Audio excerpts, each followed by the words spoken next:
ख्रिस्तामध्ये माझ्या प्रिय भाविक असं सांगतात की लहान मुलं म्हणजेच बागेमधील सुंदर दिसणारे फुले असतात.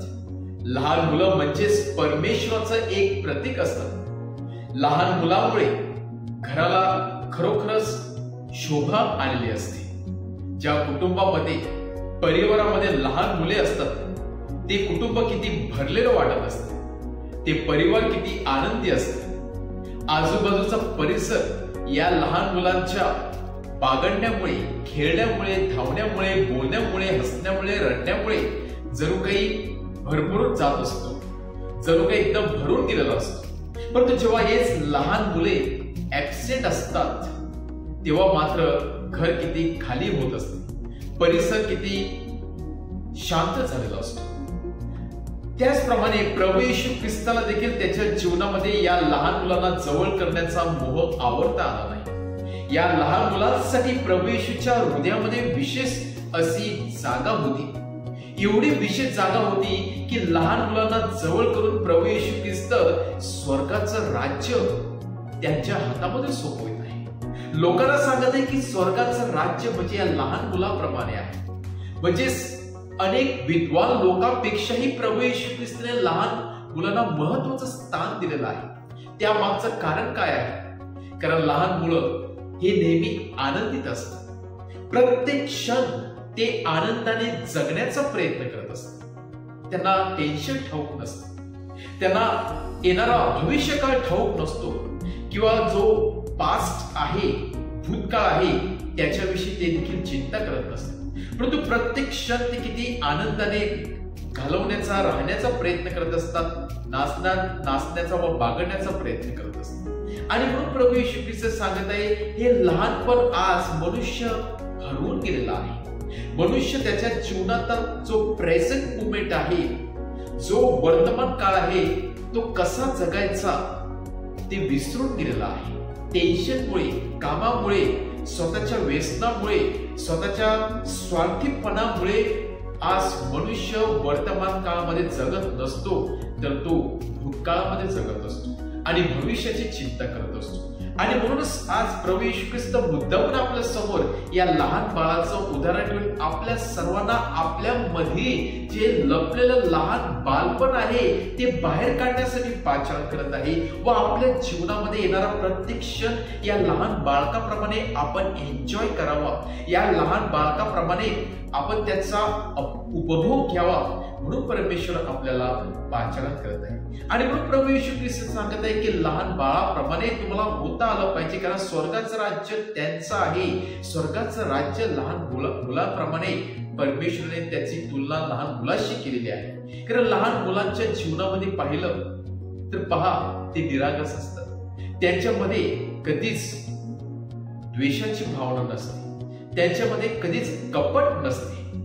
जरी ती थोडी मारामारी करत असते तरी ते एकमेकांना जवळ करत असतात, एकमेकांबरोबर गुणागोविंदाने राहण्याचा प्रयत्न करत असतात, एकमेकांना खाली पाडण्याचा कधीच प्रयत्न करत नाही. परंतु जसजसं बाळ मोठं होत जाते तेव्हा मात्र ते इतरांचा तिरस्कार करू लागते. आणि आपल्यामध्ये देखील आपण ती तिरस्काराची भावना, ती दुःखाची भावना, दुसऱ्यांना क्षमा न करण्याची भावना, इतरांना खाली पाडण्याची भावना, इतरांच्या जीवनामध्ये विष टाकण्याची भावना आपण मात्र तयार करत असतो.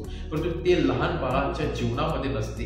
आणि म्हणूनच प्रभू येशू ख्रिस्त सांगत आहे केवळ आणि केवळ या लहान मुलांमध्ये जे गुण आहेत ते गुण आज प्रभू येशू ख्रिस्ताला मोहात पाडत आहे व प्रभू येशू ख्रिस्त ते गुण आपल्या सर्वांना आत्मसात करण्यासाठी पाचारण करत आहे की लहान मुलांप्रमाणे आपण देखील चांगले विचार घेतले, आपण देखील चांगलं जीवन जगण्याचा प्रयत्न केला, आपण देखील इतरांशी सेवा करून, इतरांबरोबर चांगले संबंधित प्रस्थापित करून चांगले जीवन जगण्याचा प्रयत्न केला, तर ते स्वर्गाचे दान प्रभू येशू ख्रिस्ताने लहान मुलांना दिलेले आहे. ते दान प्रभू येशू ख्रिस्त नक्कीच आपल्याला देणार आहे. आणि तिसरी महत्वाची गोष्ट, प्रभू येशू ख्रिस्त लहान मुलांना जवळ करून स्वर्गाच्या राज्याची जणू काही किल्ली त्याच्या हातात देत आहे. कारण लहान मुलांना समाजामध्ये जास्त महत्वाचं स्थान दिलं नव्हतं. शास्त्रीय आणि परुषीच्या लोकांच्या प्रमाणे लहान मुलं म्हणजे काहीच नाही. परंतु प्रभू येशू ख्रिस्त सांगत आहे या एका देखील लहान मुलांना तुम्ही जर धुडकावून लावलं तर तुमचा स्वर्गामध्ये प्रवेश होणे निश्चित नाही. कारण लहान बाळक म्हणजेच स्वर्गामध्ये जाण्यासाठी एक द्वार आहे, स्वर्गामध्ये नेण्यासाठी एक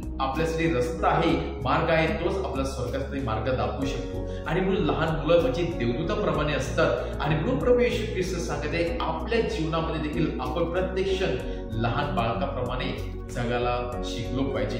प्रत्येक क्षण अनुभव घेऊन प्रत्येक क्षणाचा आपण चांगल्या प्रकारे वापर केला पाहिजे. आणि ज्याप्रमाणे लहान बाळ हे किती निरागस असते, प्रेमळ असते, ती भावना आपण देखील आपल्या जीवनामध्ये उतरवण्याचा प्रयत्न केला पाहिजे. आणि विशेष म्हणजे लहान बालकांच्या मनामध्ये, हृदयामध्ये परमेश्वरासाठी विशेष प्रेम असते. परमेश्वराकडे ती खरोखर अंतःकरणाने प्रार्थना करत असते. त्यामध्ये कुठल्याही प्रकारची डुप्लिसिटी नसते. आणि म्हणून प्रभू येशू ख्रिस्ताला लहान मुलाविषयी विशेष प्रेम होते. आपण देखील या लहान मुलाप्रमाणे वागण्यापेक्षा लहान मुलामध्ये जे गुण आहेत ते अवगत करण्याचा प्रयत्न करूया. आणि त्याप्रमाणे प्रत्येक क्षण आनंदाने, सुखाने, विश्वासाने आपण जगण्याचा प्रयत्न करूया. कारण भविष्य आपल्यामध्ये काय होणार आहे हे आपल्याला ठाऊक नाही. भूतकाळात काय झालेलं आहे ते आपल्याला मदत करणार नाही. पण वर्तमान काळ जो परमेश्वराने दिलेला आहे तो आपण एन्जॉय करू शकतो. तो ख्रिस्तासाठी आपण वापरू शकतो. लहान मुलाप्रमाणे आपण ते जीवन जगू शकतो. आज या लहान मुलाचं उदाहरण आपल्या जीवनामध्ये घेऊया. एकदा तरी ते बालपण आपण बाहेर काढूया.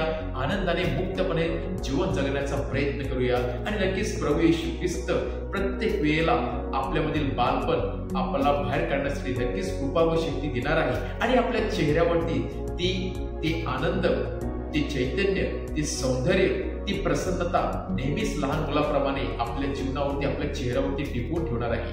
आणि म्हणून आज आपण विशेष परमेश्वराकडून सामर्थ्य व कृपा मागूया. आमेन.